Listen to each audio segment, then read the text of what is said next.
Flesiter kulika. Ofunye meka? Ofunye second grade aggregate 13. Owulira otya?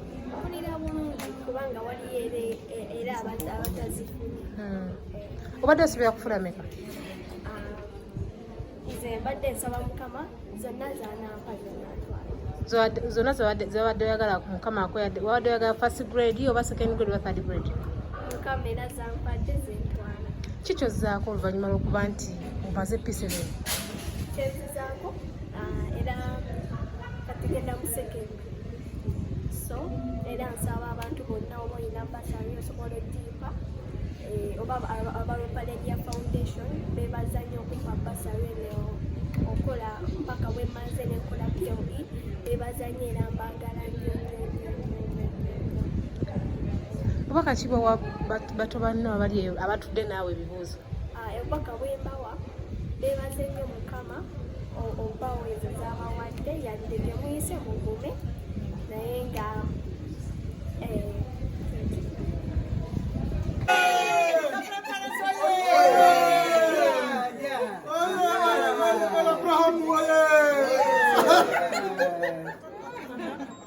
Songa odotayogera Katito.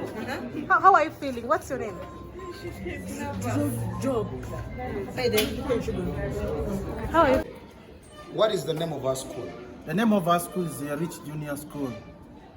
Muwulira kutya okuba nti abaana bamwe bakoze bulungi olunaku olwaleero? Nnyo olw'okuba abaana baffe bakoze bulungi nnyo ku mwaka ogusooka. We are very, very happy. We thank God who has enabled them to pass very well. Era twebaza abasomesa abasobola okukola kyonna ekisoboka okulaba nti abaana baffe bayita bulungi.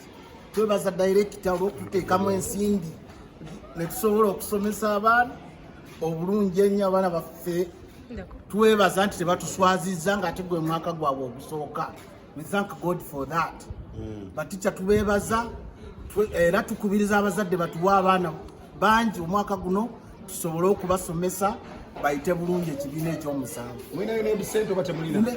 Tunafuna UNEB center naye tuli registered fully by the Ministry of Education era tusuubira okufuna UNEB center amangu ddala omwaka guno. Mufunye first grade zimeka? Tufunye first grade nyingi ddala, second grade abaana bonna bayise bulungi. Era tetwejjusa. Tulengedde lockdown yakosa amasomero mangi nnyo kivudde ku kyokuba nti mukoze bulungi okusinziira ku masomero amalala. Ebadde commitment y'abasomesa eya director okutwaliza wamu administration babadde bafuba nnyo okulaba nti abaana basoma bulungi n'okutuwa ebikozesebwa mu ssomero. Kugezesebwa ki kwe musinza okufuna ng'abasomesa n'essomero? Okugezesebwa abaana okutwalira awamu lockdown yabakosaamu. N'olwekyo tubadde tufuba nnyo okulaba nti tubajjukiza buli ssaawa era kyekibaleetedde okukola obulungi. Kyekibadde kisinga obukulu nti lockdown yabakosaamu. Had to remind them by giving them work, papers to do. That has enabled them to pass very well. Talk about scientific education that has been taking place. How has it enabled you guys to make it? Scientifically, we had a problem with the COVID, but we managed to follow the procedures, the SOPs, whereby we are following them. That enabled our children to be healthy and to be present at school. That's why they have passed very well. Bano bali nabo bafunye bumeka? Bano abaana bakoze bulungi nnyo. Yabasinze Hajara Aparan bakoze bulungi nnyo era tubasuubira ogenda mu secondary bulungi. Hajara wafunye obubonero bumeka? Nafunye obubonero 8 era nsuubira okukolera ddala nga neeyongeddeyo mu kibiina ebyewaggulu. Ndi musanyufu nnyo era neebaza abasomesa baffe n'ebazadde baffe mpozi ne Katonda yatutonda atuteese wano tusobole okukola ze tufunye. Era siri disappointed kusinziira ku bintu bye tuyiseemu n'emyaka gye tuludde nga tetusoma era tukikubye kyenyiza okwogera. Ebibuuzo olwakomyewo ne muwulira nti kati bitandise okusomebwa.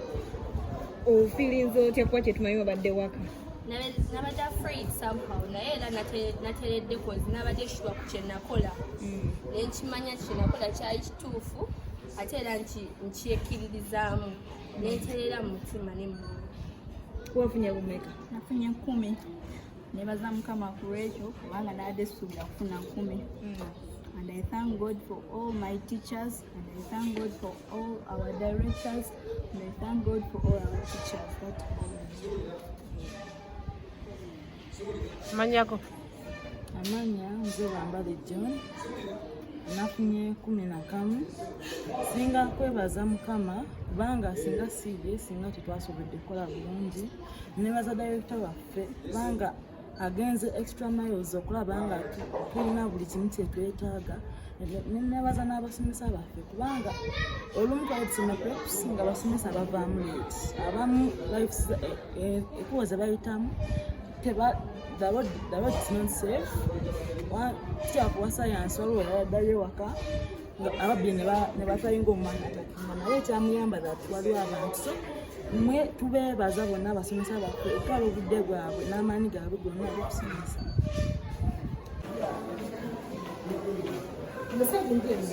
Yeah.